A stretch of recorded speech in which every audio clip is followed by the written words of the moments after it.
अस्सलाम वालेकुम। प्रोग्राम खबर की खबर के साथ मैं हूं रबाब असद और बात करेंगे अमेरिका ईरान जंग बंदी के बाद होने वाले मुज़ाकरात की, जिसका दूसरा राउंड जो है वो मुतवक्के है। और पहला राउंड याद रहे कि 11 अप्रैल को हुआ, जिसमें अमेरिका की तरफ से अमेरिकी नायब सदर JD वेंस ने शिरकत की और उसके साथ साथ जो है स्टीव विटकॉफ और इसके अलावा जो है जैरेड कुशनर भी शामिल थे। जबकि इस अमेरिका के इस वफ्द के सामने जो ईरानी वफ्द आया था उसमें ईरान के वज़ीर ख़ारजा अब्बास इराक़ची और ईरान की पार्लियामेंट के स्पीकर बाकर कालीबाफ इसमें शरीक हुए। और अब ये मुज़ाकरात का ऊँट किस करवट बैठेगा ये देखना है, क्योंकि मुज़ाकरात जो हुए वो पहला राउंड था, बात अभी ख़त्म नहीं हुई, सिलसिला जारी है और मंगल तक की डेडलाइन है जो सदर ट्रंप की तरफ से दी गई है कि मंगल तक जो है वो सीज़ फायर, क्योंकि पहले ही एक हफ्ते के लिए बढ़ा दिया गया सीज़ फायर, तो अब मंगल तक की जो बात है तो सीज़ फायर है और बड़ी तेज़ी से काम हो रहा है, डेवलपमेंट्स बहुत हो रही हैं।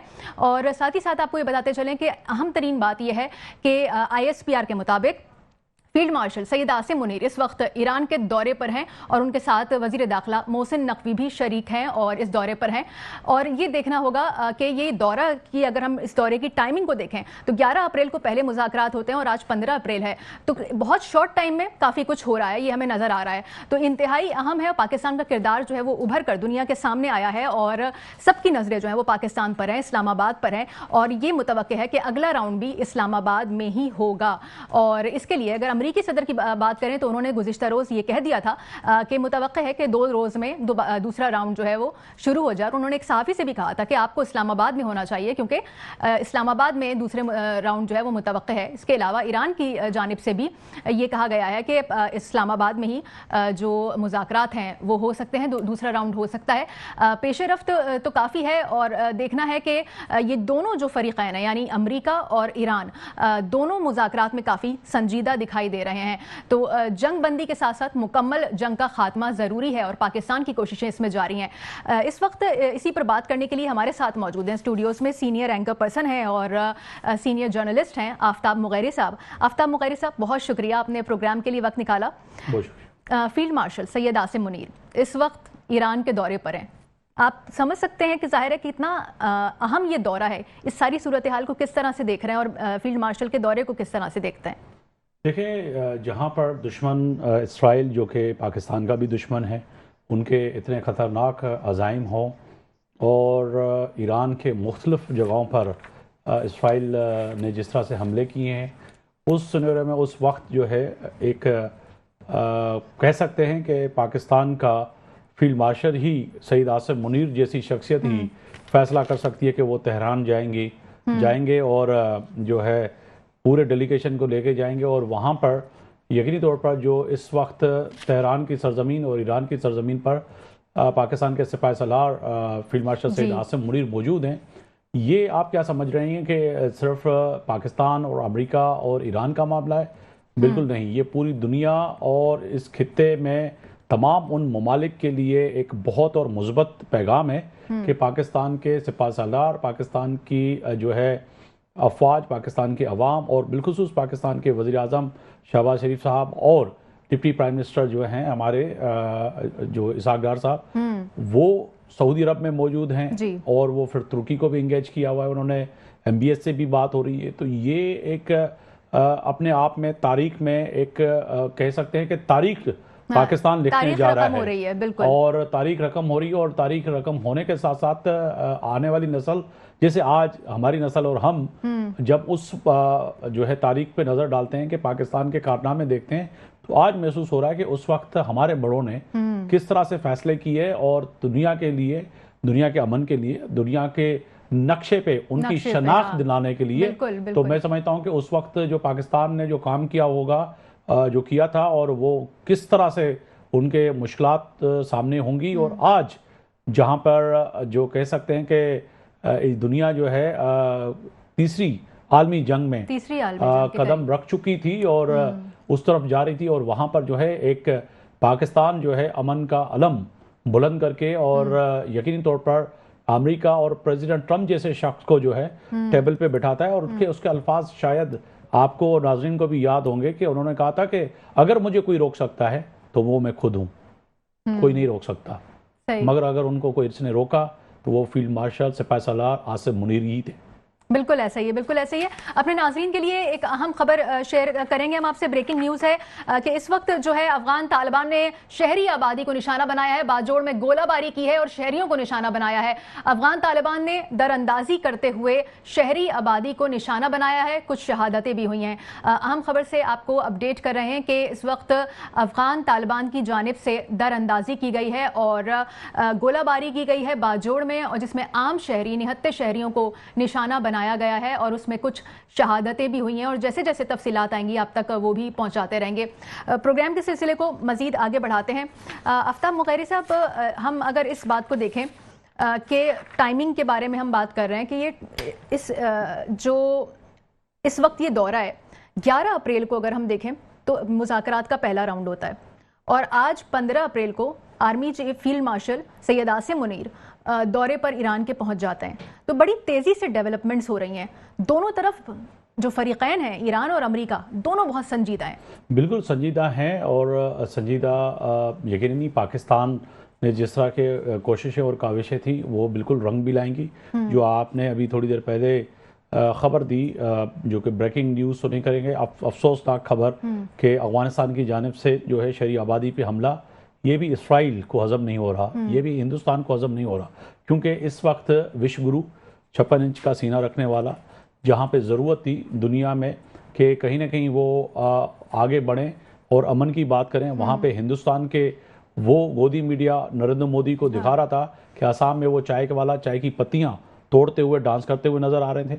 और वहीं पर जहाँ पर दुनिया को ज़रूरत थी, वहीं पर पाकिस्तान और पाकिस्तान की असली क़यादत और जमहूरी क़यादत ने मिलकर जिस तरह से कदम आगे बढ़ाया, तो वो अफगानिस्तान में बैठे हुए रवा के पेड़ नाम निहाद टीटीपी और दहशतगर्द जो हैं उनको हज़म नहीं हो रहा, और वो चाह रहे हैं कि पाकिस्तान में हमला करें और शहरी आबादी को और इस खित्ते में और दुनिया को बताएं कि पाकिस्तान खुद एक जंग में है। मगर पाकिस्तान की अफवाज और पाकिस्तान के शहरी, यकीनी तौर पर मुहब्बे वतन खैबर पख्तूनख्वा के लोग, सिंध के लोग, पंजाब के, कश्मीर के, गिलगित के और बलूचिस्तान के भरपूर जवाब देंगे और जवाब दे भी रहे। अब आते हैं आपके उस सवाल की जानिब कि ये टाइमिंग बिल्कुल बड़ी अहमियत की हामिल है, क्योंकि इस वक्त अगर अमेरिका को कोई जंग से निकाल सकता है, ईरान यकीनी तौर पर उन्होंने कहा कि 6 महीने तो क्या रोज़े महशर तक हम लड़ने के लिए तैयार हैं। क्योंकि जब एक किसी भी मुल्क को, जैसे कि हमारा जज्बा है पाकिस्तानियों का, बेशक अफगानिस्तान की तरफ से या कहीं से भी हिंदुस्तान की LOC पे खड़े हुए हमारे जो सिपाही हैं, जो पूरी रात जाग के दिन को एक करके और पाकिस्तान को तहफ़्फ़ुज़ फराहम करते हैं, उनको शहादत से कोई भी डर नहीं लगता कि हम मर जाएंगे, हम शहीद हो जाएंगे, हमें तो शहादत का रुतबा मिल जाए, इससे ज़्यादा क्या हो। तो इसी तरह ईरान भी इसी चीज़ के लिए तैयार है कि अगर हमला होता है और हम शहीद हो जाते हैं, तो ये देखें ना कि उन्होंने एक मिसाल कायम की कि शहीद आयतुल्लाह ख़ामेनी साहब ने कहा कि मैं बंकर में नहीं जाऊँगा, और जो है मैं शहादत को तरजीह दूंगा, और आखिर वो शहीद हो गए। तो जब ईरानियों ने ये देखा कि अब अमेरिकन ने ये देखा कि ईरानी जो है रोडों पर मौजूद हैं, और वहीं पर आप इसराइल की मिसाल उठा के देखें कि टेलीफोन पे मैसेज बीप बजती है और वो बंकर में भागते हैं, रोड खाली हो जाते हैं। तो ये फ़र्क है एक मुसलमान का और एक उस जो है ताकत के नशे में चूर जो है जो नेतन्याहू और इसराइल के लोगों का।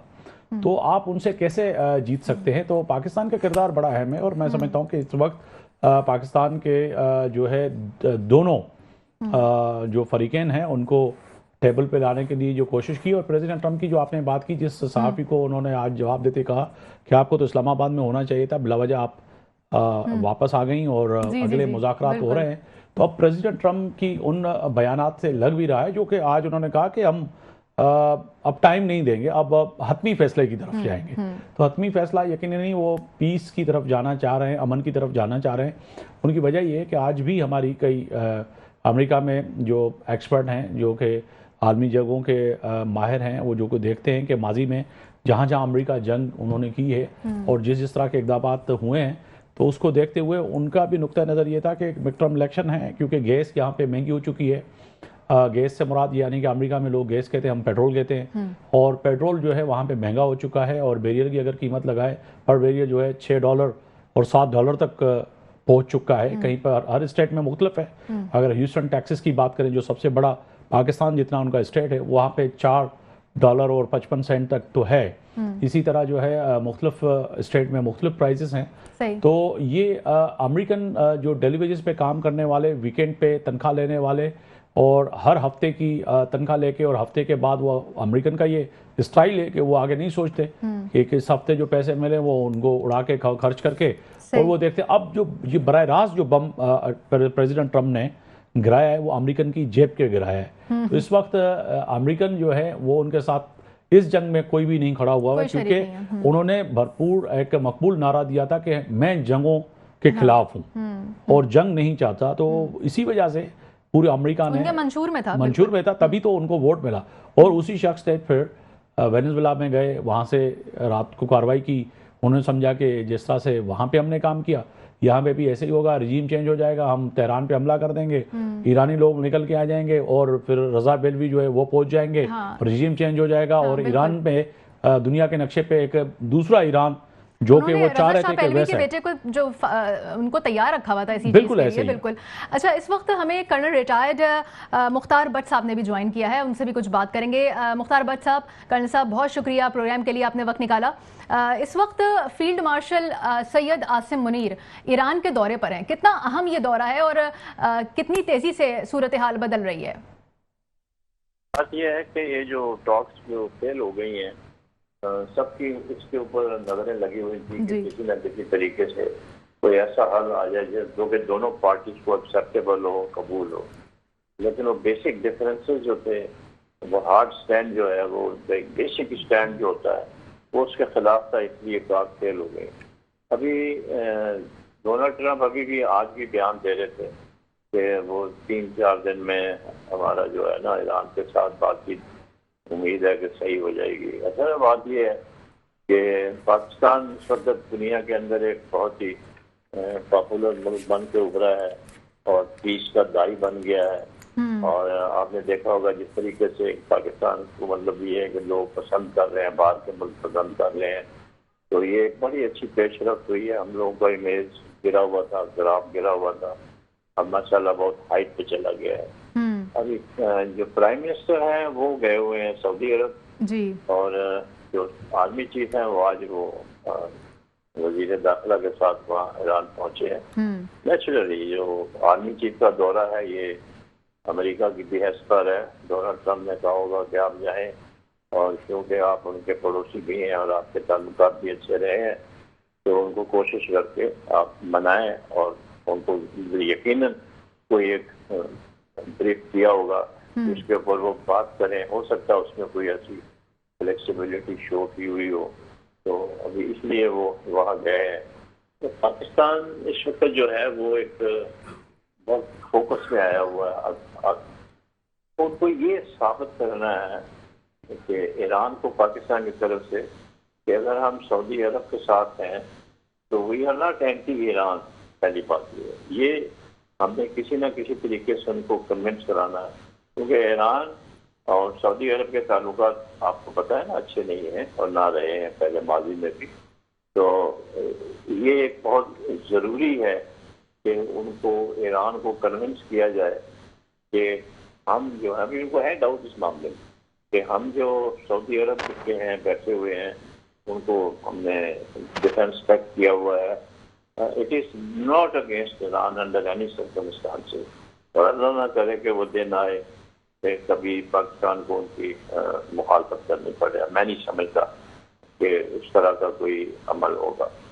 अब बात यह है कि अब अगर अमेरिका चाहता है कि किसी न किसी तरीके से मसला हल हो जाए, तो उसको वो है सुपर पावर, उसका कुछ रोल है जो कि वो अदा नहीं कर रहे। ये अपने आप को तो नो वार प्रेसिडेंट कहते थे, आपको पता होगा कि मैं जंगों के खिलाफ जी। तो उन्होंने तकरीबन जंगों को तूल दिया है और नई जंगें शुरू की हैं। तो अब इनको असल में ये जो ब्रेक थ्रू होना है वो उसी वक्त होना है जब के जो फंडामेंटल इश्यूज हैं, बुनियादी जो हैं, sovereignty of Iran, priority 1 sovereignty क्या है कि उनका जो इलाका है उसको वो तस्लीम करें कि ये ईरान का हिस्सा है और मुल्क है जी। वो कि ये उनका हिस्सा है। दूसरा जो तबाही हुई है, आपने देखे 168 बच्चे जी स्कूल में मारे गए थे।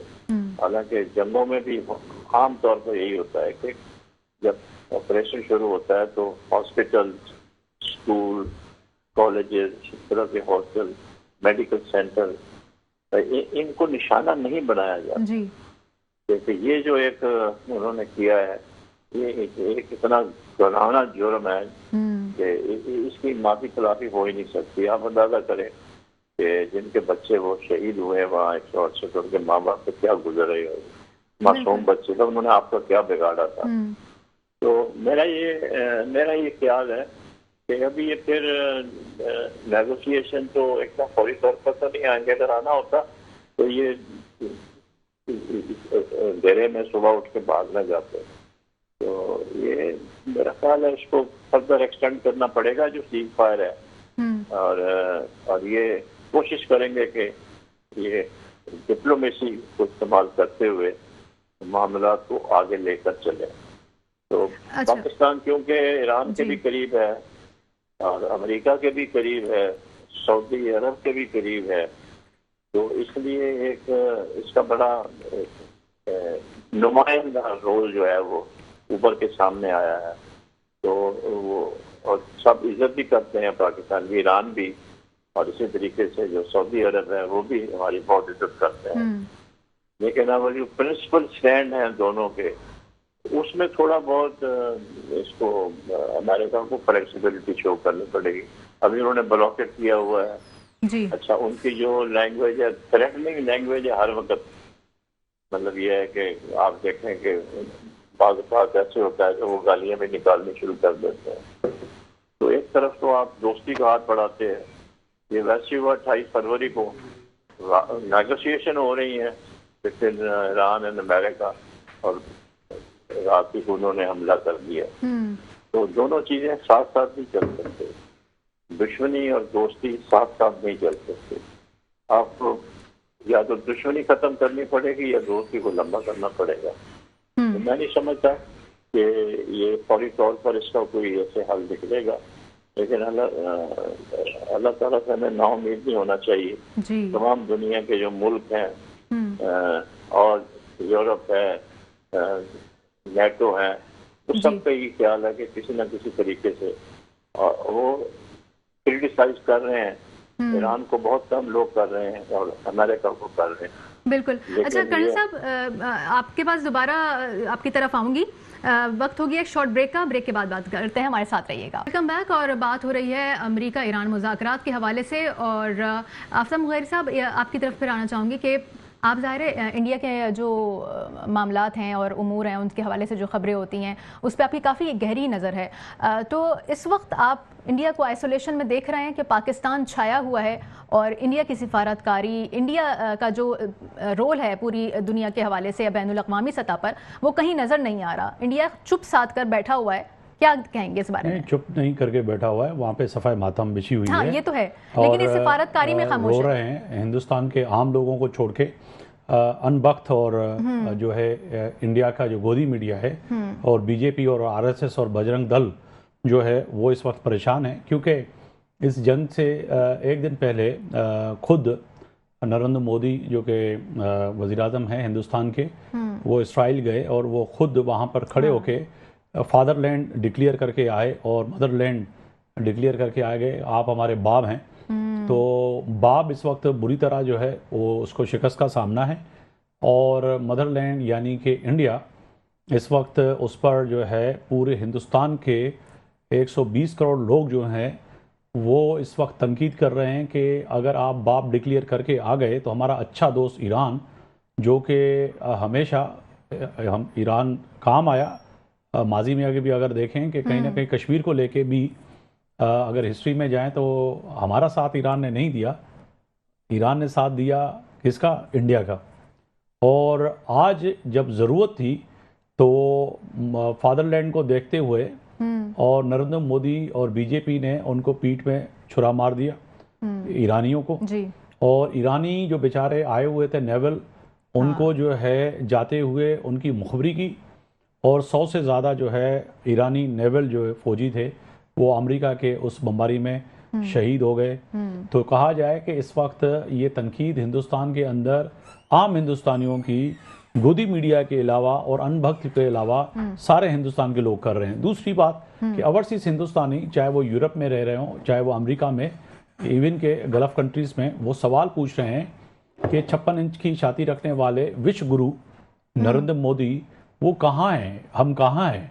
यकीनी तौर पर जैसे कर्नल साहब ने कहा कि इस वक्त पाकिस्तान ने जो काम किया है, मैंने कहा कि ये अल्लाह की तरफ से और कोई तीसरी कोई ताकत है जो कि पाकिस्तान को चलाती है, वो हमारे बुजुर्गों की दुआएं कह सकते हैं। और उस शहीदों के बदौलत जिसने इस पाक वतन के लिए जो है शहादतें दी और आज भी दुनिया के नक्शे पे कायम दायम है। और यहाँ पे यकीनन ही डॉक्टर अब्दुल कदीर से लेकर जुल्फ़िकार अली भुट्टो और जुल्फ़िकार अली भुट्टो से लेके उस वक्त के लोगों का और मियाँ मोहम्मद नवाज शरीफ का, जिन्होंने जो है न्यूक्लियर वेपन जो है और धमाके करके दुनिया को बता दिया कि एक इस्लामी मुल्क और पाकिस्तान एक न्यूक्लियर स्टेट है, मुल्क है। तो समझा जाए कि इस वक्त हम जो कायम दायम हैं दुनिया के नक्शे में, फिर हमारे कौल और फेल में तजाद नहीं है। अफवाज पाकिस्तान की ये बात बहुत ही अच्छी है जो कि दुनिया में मानी जाती है। माना के इंस्टीट्यूट में सरबराहान चेंज होते हैं वक्ती तौर पर, और जो कि आज फील्ड मार्शल सईद आसिफ मुनीर हैं, कल कोई और होंगे। इससे पहले भी जो रहे हैं उन्होंने पाकिस्तान के लिए जो काम किया है वो तारीख पे बिल्कुल आया है। और परवेज़ मुशर्रफ का लेके अभी तक लिखें आप कि पाकिस्तान ने जिस तरह से कोशिशें की हैं आलमी सतह पे, अगर आप, मैं इसीलिए परवेज़ मुशर्रफ का जिक्र करूँगा कि 9/11 के बाद जो सूरत हाल पैदा हुई कि दुनिया में सबसे ज़्यादा 9/11 के बाद जो कुर्बानियाँ दी हैं जंग में वो पाकिस्तानियों ने दी हैं। 80,000 से ज़ायद जो है शहरी, फौजी और जो है आम जो है लोग जो है हमारे इस जंग में शहीद हो चुके हैं। और उसका हमने दुनिया को बताया, आखिर दुनिया को ये समझाया कि 9/11 अमेरिका में हुआ और सबसे ज़्यादा जंग में जो है आज भी आपने जो खबर शहादतें हमने दी। कर्नल साहब आपकी तरफ भी आना चाहूँगी कि इस वक्त आप क्या समझते हैं कि इंडिया की अगर हम बात कर लें, जाहिर है हमारा पड़ोसी है, उसे भूलना नहीं चाहिए हमें, और हमारा हमसे बुग़्ज़ व अनाद भी रखता है। तो कहते हैं ना, अपने दोस्त को याद रखे ना दुश्मन को तो ज़रूर रखना चाहिए। तो फिर आप क्या कहेंगे इस सारी सूरत हाल में? जो कभी कहते थे कि पाकिस्तान आइसोलेट हो गया है, वो आज खुद आइसोलेट हैं। देखिए, बात ये है, जैसे अभी हमारे दोस्त बैठे बता रहे थे कि भारत जो है वो उसको समझ नहीं आ रही कि मैं करूँ क्या। होता है ना कि एक बिविल्डरनेस की स्टेट वहाँ पर बनी हुई है। और सबसे जो बड़ी बात है वो ये है कि जो उनके चीदा लीडर हैं इंडिया के अपने, और उनके जो एनालिस्ट हैं, जो एंकर हैं, वो नरेंद्र मोदी की जो है ना वो क्लास ऐसी ले रहे हैं कि मैंने माजी में मुझे इसकी कोई मिसाल नहीं मिली। हमारा जो शुरू से रहा इंसान रहा है वो ये रहा है कि पड़ोसियों के साथ हम मिलजुल के रहेंगे। कायदे आज़म की यही पॉलिसी थी कि बॉर्डर्स पे जो हम जिनके हमारे साथ कॉमन बॉर्डर्स हैं तो they should be treated like brothers. लेकिन आपने देखा होगा कि नरेंद्र मोदी ने अपने वो कुलभूषण यादव आया, बलोचिस्तान में राख एजेंट आए, अफगानिस्तान के थ्रू आए, वहाँ पे इनका बॉर्डर लगता ही नहीं है। इंडिया में कोई बॉर्डर है वहाँ अफगानिस्तान के साथ कोई नहीं है। वहाँ कितने इनके 16-17 इन्होंने काउंसुलेट खोले हुए हैं। तो मतलब यह है कि वो शुरू दिन से ही पाकिस्तान के खिलाफ रहा है। लेकिन अब जब उसने ये देखा है कि उसका जो मैन्युफैक्चर है अमेरिका जो है वो एज ए सुपर पावर, वो उसका ये ख्याल था कि जिस तरीके से वेनेजुएला में उन्होंने जाके फौजियाँ उतार के गिरफ्तार कर लिए, ले गए। और इनका अपना ये था जो अखबारों में ही आया है, प्रेस में भी आया है कि 48 आवर 72 आवर के अंदर अंदर रिजीम चेंज हो जाएगी। जब रिजीम चेंज हो जाएगी नई रिजीम आएगी और वो फिर हमारे गीत गाएगी, हमारे कंट्रोल में होगी। तो आपने देखा कि ये तो ब्लेसिंग इन डिस्गाइज हुआ। जो लोग ईरान के अंदर मुखालफत कर रहे थे, जो एंटी स्टेट एलिमेंट्स थे, वो पूरी कौम एक हो गई। बिल्कुल एक हो गई, बिल्कुल। ये इतना बड़ा, मतलब इतना बड़ा तब्दीली आई है कि आप सोच नहीं सकते। आप देखें कि टॉप लीडरशिप 40 के करीब मैं बच्चों के खामनाई जनाब उनका जो है वो उन्होंने शहादत की। सुप्रीम लीडर उनके, और बिल्कुल। वो जो अंदर ही बैठे हुए थे जो एजेंट, उनका अपने एक जनरल था जिसने बाद में खुदकुशी की है, जिसने इंफॉर्मेशन दी थी कि अभी फलानी जगह पर वो बैठे हुए हैं। तो मैं समझता हूँ कि हमें भारत की तो परवाह बिल्कुल नहीं करनी चाहिए। वो जो उनका संदूर ऑपरेशन चला था, जो हमने उनको रिस्पॉन्स दिया, वो हमारी दुनिया ने हमारी उसकी तारीफ की है, वो भी उसके रकम चाट रहा है। अब वो मतलब ये है कि अब उसमें इतनी हिम्मत नहीं है कि वो खड़ा होके तो पाकिस्तान के खिलाफ वो करे। तो छोटे मोटे जो काम है, जो रॉ एजेंट के थ्रू वो एक मुसलसल अमल है, वो जारी रहेगा। तो हमारी जो इंटेलिजेंस एजेंसीज हैं वो हमेशा एक्टिव रहती हैं और इंशाल्लाह वो कौम को कोई मायूस नहीं करेंगे। और इसको जो है इंडिया को जो इनके एजेंट यहाँ पर फिर रहे हैं, जो इनके फैसिलिटेटर्स है, इंशाल्लाह उनको कामयाब नहीं होने देंगे। हम आप देख लें कि काफी अच्छे से 2-3 महीने से कोई भी टेररिस्ट एक्ट पाकिस्तान में नहीं हुआ। ये जरा गौर करें, ये नहीं हुआ इसलिए कि पाकिस्तान ने इसको मुसलसल मॉनिटरिंग करके और एक्शन लेके जो ख्वारिज थे उनके खिलाफ, तो उनको तकरीबन यूँ समझ लें कि 90% कंट्रोल कर दिया। वरना हर दूसरे दिन आपको खबर मिलती थी कि आज फलानी चेक पोस्ट पर हमला हो गया, फलानी चेक पोस्ट पर हमला हो गया। बिल्कुल। तो पाकिस्तान बिल्कुल हमारी अफवाज जो है, इसमें तो कोई शक नहीं है कि हमारा जो बॉर्डर है बड़ा पोरस है। 2600 किलोमीटर बॉर्डर है हमारा अफगानिस्तान के साथ। तो इतना बड़ा बॉर्डर जो है उसको मैन करना बड़ा मुश्किल है, लेकिन अल्हम्दुलिल्लाह पाकिस्तान आर्मी ने साबित कर दिया है कि ये वो किसी भी किस्म की जो इन्फिल्ट्रेशन है वो टॉलरेट नहीं करेंगे। और हमने अफगानिस्तान को कहा है कि हमारी आपसे कोई लड़ाई नहीं है, कोई दुश्मनी नहीं है। हम 40 लाख आदमी का बोझ बर्दाश्त करते रहे हैं, उनको राशन देते रहे हैं, उनको शादियाँ हैं, इधर कारोबार किया, सारा कुछ किया है। तो हम उनके दुश्मन हो ही नहीं सकते ना, हम तो उसके दोस्त हैं, हमारा बराबर मुल्क है। तो हमें दुआ करनी चाहिए कि इसमें थोड़ा फ्लेक्सिबिलिटी जब तक अमेरिका नहीं दिखाएगा। देखें, एक होता है ना कि आप बातचीत करने से पहले माहौल जो है उसको आप बेहतर करते हैं।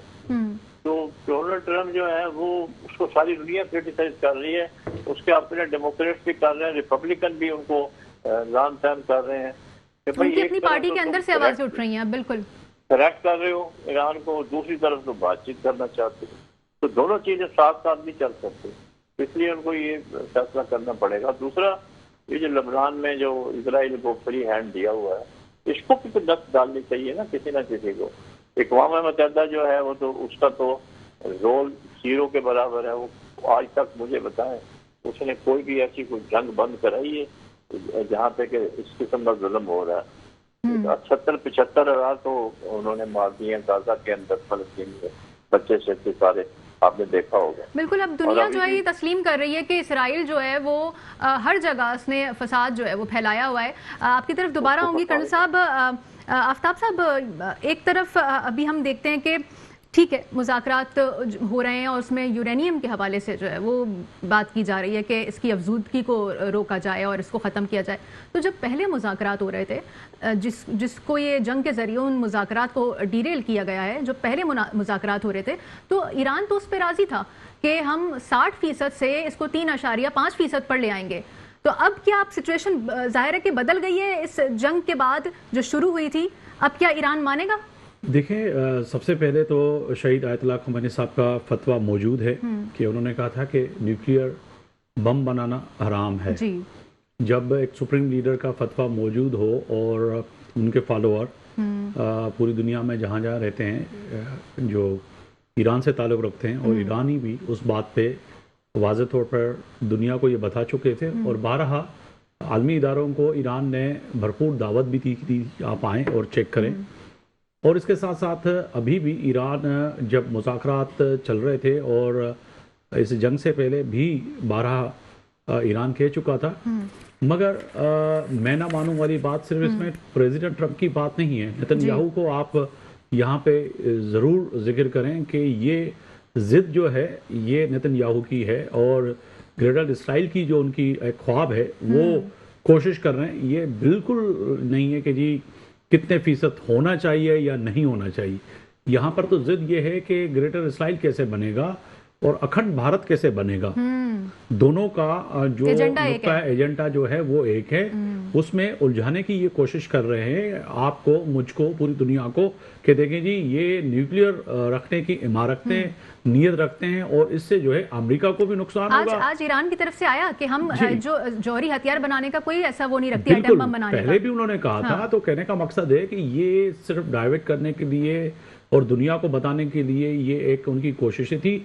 दूसरी बात कि प्रॉक्सी वार जो है उसमें हिंदुस्तान जो काम कर रहा है, जैसे कि कर्नल साहब ने कहा कि कुलभूषण यादव जैसा शख्स हमारे पास मौजूद है, वो भी ईरान से आया, ठीक है। हुसैन मुबारक पटेल का पासपोर्ट था उनका, और फिर गिरफ्तार हुआ यहाँ पे जिस तरह से वो दहशतगर्दी में मुलविस था वो भी था। और ये ठोस एविडेंस जो हमारी इंटेलिजेंस ने 12 ईरानी हुकूमत को उस वक्त दिए थे, जो कि उस वक्त कहीं ना कहीं दिल्ली के नज़दीक था तेहरान, और जो है कोशिश की हमने कि हमने उनको बताया कि इंडियन जो हैं किसी के नहीं होते, और ख़ास तौर पर ये एक इस्राएली एजेंडा पे चल रहे हैं। नरेंद्र मोदी और बीजेपी की हुकूमत जो है, जो कि 12 हम बता चुके थे कि आगे जाके ये आपको भुगतना पड़ेगा। हमने किया है, हमारी अफवाज पाकिस्तान ने, हमारी इंटेलिजेंस एजेंसी ने, रॉ के एजेंट जिस तरह से यहाँ पकड़े हैं, जिस तरह से हमने उनको कैफे किरदार तक पहुँचाया है, 12 हम कहते रहे। उसके बावजूद भी जो बाद में आपने देखा कि ये बात हमारी जो थी वो ईरानियों ने तस्लीम भी की, उनको समझ में भी आ गया, और उस मोसाद के जो एजेंट जो पकड़े गए वो बिलाखिर उनका ताल्लुक जो है हिंदुस्तान से ही निकला। फिर आगे बढ़ के आप देखें कि अगर जाते हैं दूसरे अरब ममालिक में जाते हैं तो वहाँ पे भी मोसाद के एजेंट और रॉ के एजेंट जिस तरह से पकड़े गए, और फिर कतर में जो हमले हुए, जिस तरह से बात हुई, और कतर में जो है सरकलम करने की भी बात हुई। फिर नरेंद्र मोदी ने जाके उनको जो है रिक्वेस्ट की कि जी हमारे नेवल ऑफिसर हैं, आप इनको छोड़ दें। तो पूरी दुनिया में कहीं ना कहीं जो रॉ का नेटवर्क है, जो ये दहशतगर्द हैं, हमने नहीं कहा। अगर आप खालिस्तान तहरीक को उठा के देखें कि खालिस्तान तहरीक एक पुरअमन तहरीक है, और सिखों के साथ हिंदुस्तान में क्या हो रहा है, हिंदुस्तान से निकल के बाहर सिखों के साथ क्या होता है, अमेरिका में क्या हुआ, खराब हो गए थे। और कनाडा में तो जो है जस्टिन ट्रूडो ने खुद आके कहा कि रॉ ने एक सिख रहनुमा को यहाँ पे मारने में मुलविस है, उसके एविडेंस भी दिए। और आखिर ये हुआ कि उन्होंने वहाँ पे बैठ करके कहा जो है कनाडा ने और जस्टिन ट्रूडो ने कि अभी हमारे साथ इंडिया के साथ वो ताल्लुकात नहीं है, क्योंकि यहाँ पे आके किसी भी कैनेडियन को मारेंगे तो हम चुप नहीं बैठेंगे। बिल्कुल। अच्छा कर्नल साहब, आपकी तरफ वापस आना चाहूँगी। मुझे ये बताएं कि अगर ये जंग इंशाल्लाह रुक जाती है और पाकिस्तान की सालिसी में ये जंग रुक जाती है, पाकिस्तान को आलमी सतह पर कहाँ खड़ा हुआ देख रहे हैं आप? देखें, पाकिस्तान को आलमी सतह पर पजीराई तो अभी भी मिल रही है जी। जो पाकिस्तान मेडिएशन का रोल परफॉर्म कर रहा है, उसका मतलब यह है कि शायद ही कोई ऐसा मुल्क होगा जो कि पाकिस्तान के फेवर में नहीं होगा। यानी कि उस लिहाज से देखा जाए तो पाकिस्तान जो फॉरेन अफेयर के हवाले से तो ग्राफ इनका काफी ऊंचा हुआ है, क्योंकि क्या यूरोप है, कनाडा है, अमेरिका है, अमेरिका के अपने लोग हैं, वो पाकिस्तान के रोल को अप्रिशिएट कर रहे हैं। लेकिन इसमें जो सबसे जो खतरनाक बात है वो ये है कि बाहर ऐसे लग रहा है कि ये जरा जंग जो है ये लंबी चलेगी। उसकी वजह ये है कि जो अमेरिका है वो मतलब उसकी जो पॉलिसीज है वो सही नहीं है। हर वक्त वो थ्रेटनिंग लैंग्वेज यूज करता है। एक तरफ तो आप मेडिएशन चाह रहे हैं और पाकिस्तान कोशिश कर रहा है, और जो वो जिस तरह से उनको कहा जा रहा है कि आप इनको जरा मोटिवेट करें, वो कर रहा है। आप साथ ही अगर आप उनको अपना थ्रेट देना शुरू कर देंगे तो बात नहीं बनेगी। अब इस चीज से आप अंदाजा लगाए ना कि एक तरफ तो नेगोशिएशन हो रही है और दूसरी तरफ वो अटैक कर देते हैं 28 फरवरी को।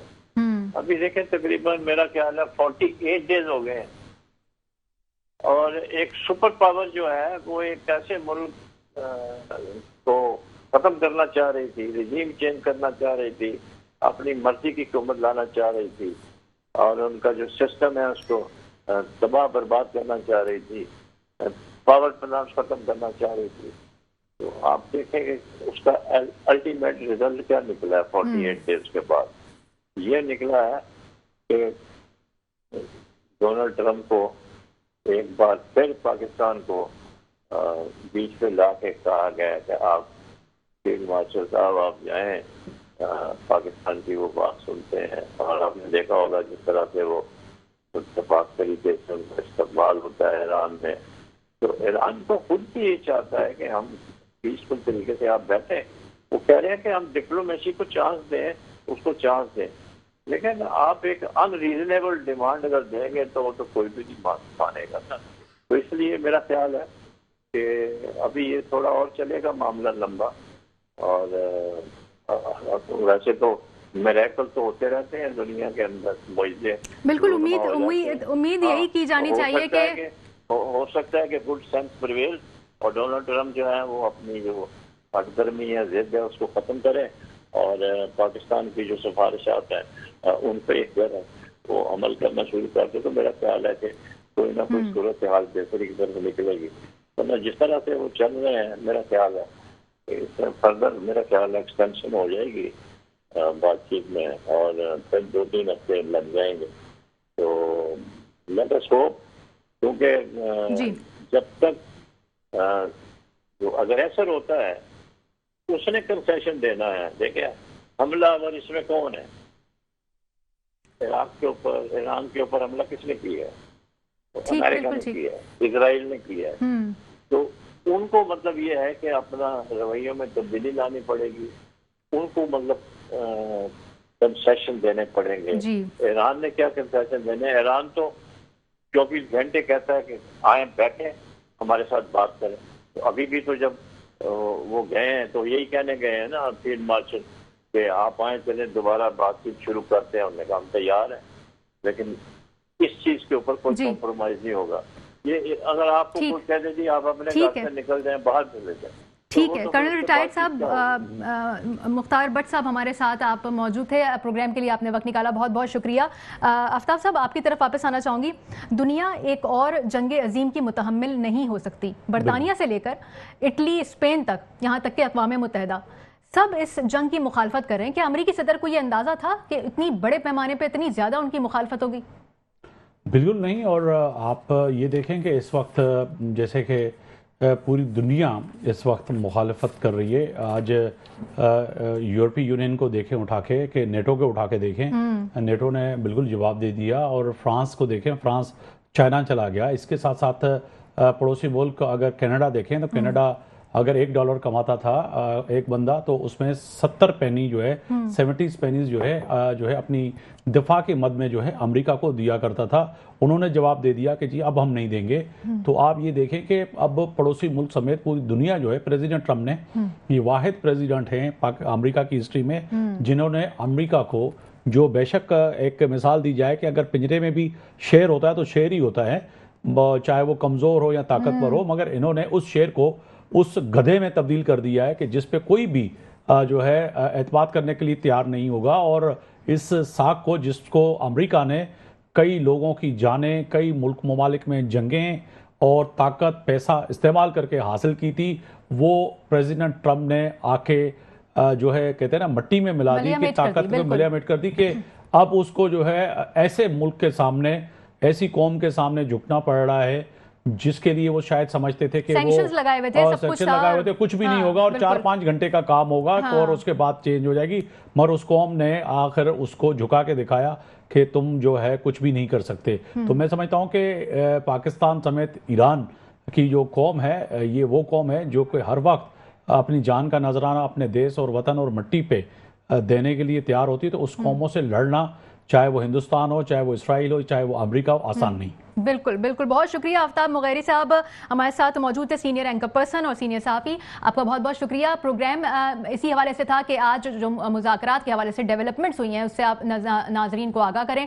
मुज़ाकरात का एक और दौर चलने वाला है जिसके इम्कानात हैं कि पाकिस्तान में या इस्लामाबाद में ही होगा। उम्मीद की जा सकती है कि फील्ड मार्शल सैयद आसिम मुनीर और वज़ीर आज़म मियां मोहम्मद शहबाज शरीफ की जो कोशिशें हैं, काविशें हैं, वो रंग लेकर आएंगी और ये एक मुस्तकिल जंग बंदी होगी, यानी जंग का खात्मा हो जाएगा, जंग हमेशा के लिए रुक जाएगी, ये उम्मीद की जा सकती है और इसके दूरस्थ नतायज होंगे। प्रोग्राम में इतना ही, दीजिए इजाजत, अल्लाह हाफिज।